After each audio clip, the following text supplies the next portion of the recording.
Neat ಅಕ್ರಮದ ವಿರುದ್ಧ ದೆಹಲಿಯಲ್ಲಿ ಪ್ರತಿಭಟನೆಯ ಕಿಚ್ಚು ದಿನದಿಂದ ದಿನಕ್ಕೆ ಧಗಧಗಿಸ್ತಾ ಇದೆ. ನೀಟ್ ಅಕ್ರಮವನ್ನು ಖಂಡಿಸಿ ಇವತ್ತೂ ಕೂಡ ಪ್ರೊಟೆಸ್ಟ್ ಮುಂದುವರೆದಿದೆ. ಮೊದಲು ಧರ್ಮೇಂದ್ರ ಪ್ರಧಾನ್ ಅವರ ರಾಜೀನಾಮೆ, ಬಳಿಕವಷ್ಟೇ ಚರ್ಚೆ ಅಂತ ಕಾಂಗ್ರೆಸ್ ಪಟ್ಟು ಹಿಡಿದಿದೆ. ಕೇಂದ್ರ ಸಚಿವರ ರಾಜೀನಾಮೆಯ ಬಳಿಕವಷ್ಟೇ ನೀಟ್ ಅಕ್ರಮದ ಬಗ್ಗೆ ಚರ್ಚೆ. ರಾಜ್ಯಸಭೆಯ ಸಭಾಪತಿಗೆ ಎಐಸಿಸಿ ಅಧ್ಯಕ್ಷ ಮಲ್ಲಿಕಾರ್ಜುನ್ ಖರ್ಗೆ ಅವರ ಸಂದೇಶ, ರಾಜೀನಾಮೆ ಇಲ್ಲದ ಹೊರತು ಯಾವುದೇ ಚರ್ಚೆಯಲ್ಲಿ ನಾವು ಭಾಗಿಯಾಗಲ್ಲ. ನೀಟ್ ಅಕ್ರಮವನ್ನು ಖಂಡಿಸಿ ಕಾಂಗ್ರೆಸ್ ತಮ್ಮ ಪಟ್ಟನ್ನ ಮತ್ತಷ್ಟು ಬಿಗಿಗೊಳಿಸ್ತಾ ಇದೆ. ನಿನ್ನೆಯಿಂದಲೂ ಕೂಡ ಹೋರಾಟದ ಅಖಾಡಕ್ಕೆ ಕಾಂಗ್ರೆಸ್ನ ನಾಯಕರುಗಳು ಧುಮುಕಿದ್ದಾರೆ. ಅಧಿವೇಶನದ ಒಳಗಡೆ ಸಮಾಜವಾದಿ ಪಾರ್ಟಿ ಮತ್ತು ಕಾಂಗ್ರೆಸ್ ಸಂಸದರು ದೊಡ್ಡ ಮಟ್ಟದ ಹೋರಾಟಕ್ಕೂ ಕೂಡ ಮುಂದಾಗಿದ್ದಾರೆ. 12 ಗಂಟೆಗೆ ಅಧಿವೇಶನವನ್ನು ಮುಂದೂಡಿಕೆ ಮಾಡಲಾಗಿತ್ತು. ಈ ನಡುವೆ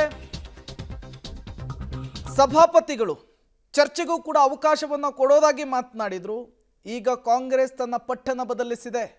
ಮೊದಲು ಶಿಕ್ಷಣ ಸಚಿವರ ರಾಜೀನಾಮೆ, ಅದಾದ ಮೇಲೆ ಅಧಿವೇಶನದಲ್ಲಿ ಚರ್ಚೆ.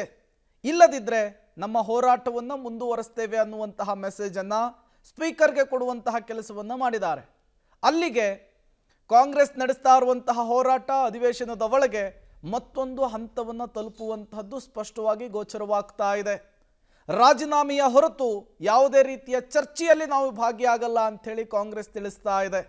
ಹಾಗಾಗಿ ಸರ್ಕಾರದ ಮೇಲೆ ಮತ್ತಷ್ಟು ಒತ್ತಡವನ್ನು ಹೇರುವಂತಹ ಕೆಲಸವನ್ನು ಈಗ ಕಾಂಗ್ರೆಸ್ ಮಾಡ್ತಾ ಇರುವಂಥದ್ದು.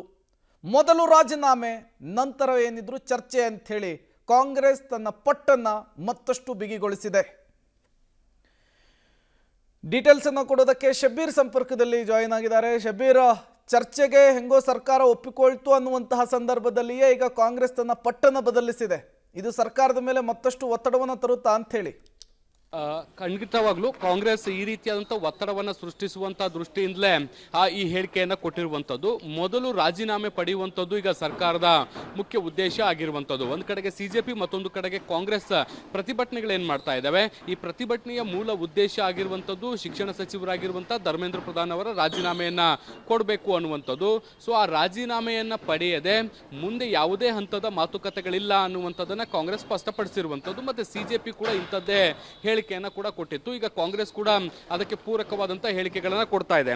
ಸಂಸತ್ನಲ್ಲಿ ಈ ಒಂದು ವಿಚಾರಕ್ಕೆ ಸಂಬಂಧಪಟ್ಟಂತೆ ಚರ್ಚೆಗಳನ್ನು ಮಾಡುವಂಥ ದೃಷ್ಟಿಯಿಂದ ಸರ್ಕಾರ ಸಮ್ಮತಿಯನ್ನು ಸೂಚಿಸಿತ್ತು. ನಾವು ಈ ವಿಚಾರಗಳ ಬಗ್ಗೆ ಲೋಕಸಭೆ ಮತ್ತು ರಾಜ್ಯಸಭೆಯಲ್ಲಿ ಚರ್ಚಿಸೋಣ ಅನ್ನುವಂಥ ಭರವಸೆಯನ್ನು ಕೊಟ್ಟಿತ್ತು. ಮತ್ತು ಪ್ರತಿಭಟನೆಯನ್ನು ಕೈ ಬಿಡಿ ಅನ್ನುವಂಥ ನಿಟ್ಟಿನಲ್ಲಿ ಮನವಿಯನ್ನು ಮಾಡಿತ್ತು. ಆದರೆ ಈ ಮನವಿಗೆ ಸದ್ಯಕ್ಕೆ ಕಾಂಗ್ರೆಸ್ ಒಪ್ಪಿಲ್ಲ.